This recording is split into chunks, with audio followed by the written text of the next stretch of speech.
My name is Chris. My wife Leslie and I have two sons. One is Bobby, who is 14, and one is Johnny, who is 12. And Johnny was born severe to profoundly deaf. Once I got the diagnosis that Johnny was deaf, I basically mourned for 3 days. I just cried, and I thought, what type of future is my son going to have? I'd never met a deaf person, and I didn't know what to do. My sister and I went to the John Tracy Clinic for the deaf, a fabulous place. And that was the start, I guess, of phase 2 of our journey. One thing they taught us at John Tracy was always to be after Johnny in improving his speech and improving his listening. And I remember when he was very little, he, like a lot of kids, would gesture and grunt and, holding up a cup. I say, no, Johnny, use your words. What do you want? What are you trying to say? Or I would take the cup, and wash it and put it away, and he wanted to drink. And that forced him to come up and say, water, or I want water. What about water? I want water.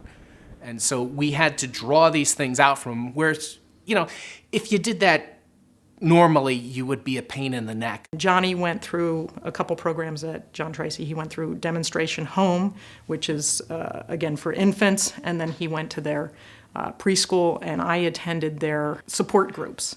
And through the support groups, I made friends with a lot of other parents of deaf children, and we networked and learned from each other. Johnny attended until he was 3, and at that point, we wanted to mainstream him as quickly as possible, so we moved him to a private preschool where there were 8 kids in the class and 2 teachers. We really felt it was important that he have as normal a childhood as possible. And Johnny wanted to go to the same school as his brother and be with his brother. And as parents, we've tried to make sure that he doesn't feel sorry for himself, he doesn't have a negative attitude, that he tries to think of what he can do and do those things that he can do and do them well. When Johnny was young, we were told that our expectations were too high and that, we were going to be disappointed. My husband and I just felt that the higher our expectations, the more Johnny would deliver. Certainly we didn't want to be overbearing and we didn't want to push him,